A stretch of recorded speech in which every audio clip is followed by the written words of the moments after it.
A swimmer in still water is 20 meter per second. The speed of river water is 10 meter per second and is flowing due east. If he is standing on the south bank and wishes to cross the river along the shortest path, the angle at which should make his strokes with respect to north is given by. ये चार option दिए गए हैं, पता करना है कौन सा सही है। चलो सॉल्व कर देते हैं।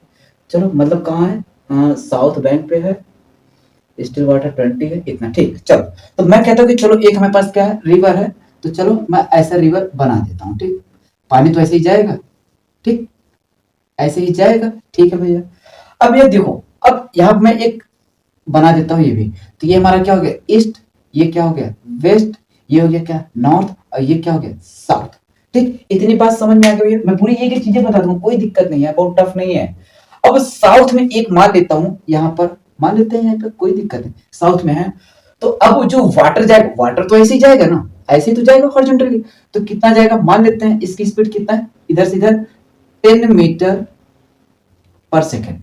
अब अगर इसको क्या करना, नॉर्थ साइड में जाना हो शॉर्टेस्ट, तो अब ऐसे जाके ऐसे तो जाएगा नहीं, सीधा क्या करेगा, शॉर्ट तरीके से जाएगा, तो वो क्या जाएगा हाइपोटेनसली। तो मैं कहता हूँ कि चलो ऐसे चले जाओ, ऐसे जाएगा।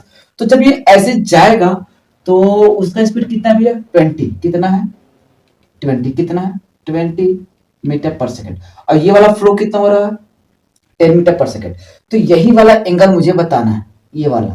तो क्या एंगल थीटा नहीं निकाल सकते हो, बिल्कुल निकाल सकते हो यार।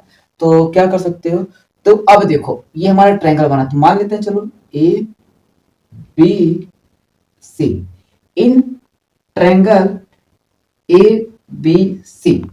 तो अब देखो, अगर ट्रायंगल में थोड़ा सा इसको ब्रेक करके यहाँ अलग से निकाल देता हूं ताकि समझ में आ जाए। तो ये थीटा है, ये 90 डिग्री है, तो इसके सामने ये क्या हो गया हाइपोटेनस, हाइपोटेनस कितना है 20।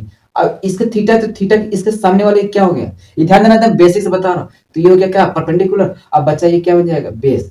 तो अगर मुझे परपेंडिकुलर कितना दिया 10, तो एक बताओ क्या थीटा नहीं निकाल सकते हो, साइन थीटा। तो साइन थीटा इक्वल टू क्या हो जाता है, परपेंडिकुलर अपॉन हाइपोटेनस, हाइपोटेनस कितना 20, तो काटेंगे तो कितना आ जाएगा 1/2। तो यहां से आ गया साइन थीटा इक्वल टू 1/2, और 1/2 इन टर्म्स ऑफ साइन कितना हो जाएगा, साइन 30 डिग्री। तो थीटा इक्वल टू कितना आ गया 30 डिग्री। अब ये 30 डिग्री आया, तो एक चीज देखो, ये किधर जा रहा, वेस्ट में तो है, तो किधर आएगा 35, सॉरी 30 है ना, हाँ। तो क्या होगा आंसर डी। देखो बहुत टफ नहीं था यार, बहुत आसान क्वेश्चन था, लेकिन मैंने बोला हूं ना एक एक क्वेश्चन कराऊंगा, चाहे वो इजी हो चाहे वो टफ, सब क्वेश्चन कराऊंगा। तो हर एक क्वेश्चन कराऊंगा, ये लिख लेना ठीक। अभी इतना करा रहा हूं, अभी और कराऊंगा, ध्यान देना। मैंने बोला कहां से है, 2025 से 2015 19 तक करा दिया, ठीक। आगे भी देखते जाओ, सब कराता जाऊंगा। मैं कह रहा हूं ना, बोलूंगा नहीं, सीधा देखते जाओ और मजे लेते जाओ, ठीक। एक क्वेश्चन नहीं छोड़ूंगा, सब के सब कराऊंगा। जैसे तुम्हारा ना मैथ का मेंस प्लस एडवांस पूरा कराया हूं ना, इतना कोई नहीं करा कि ये बता रहे, जितना मैं करा दे रहा हूँ, ठीक। अब आगे भी कराऊंगा, कोई पैसे नहीं लेना है यार, कोई नहीं, बस पढ़ते जाओ, बस कुछ नहीं। तो मैथ में एडवांस और मेंस खूब एकदम दबा के करवाए, एकदम रगड़ के करवाए, इतना करा दूंगा ना। अगर कोई इतना कराओ तो बता देना, कोई नहीं कराया होगा यार जितना मैंने करा दिया, ठीक। अब इसी तरह फिजिक्स कराऊंगा, ठीक, फिजिक्स, फिजिक्स भी ध्यान देना। अब तुम देखते हो या नहीं देखते हो, कोई डजन मैटर यार, मुझे नहीं कोई फर्क पड़ता, ठीक।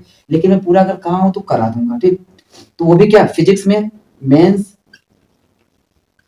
प्लस एडवांस प्लस नीट, पूरा एक एक क्वेश्चन करा दूंगा यार, पूरी क्वेश्चन कराऊंगा। इसी इतने कराने के लिए ना 10 टीचर लगते हैं, मैं अकेले पूरा करा दूंगा, क्योंकि मैं पता क्या करता हूँ, थ्योरी नहीं पढ़ाता हूँ, मैं एकदम दबा के क्वेश्चन कराता हूँ, जितना हो सके पूरा एकदम दबा के, एकदम फुल, मतलब इतना करा दूंगा ना, इतना करा दूंगा ना, भर भर के कराऊंगा, बस देखते जाओ, ठीक। चलो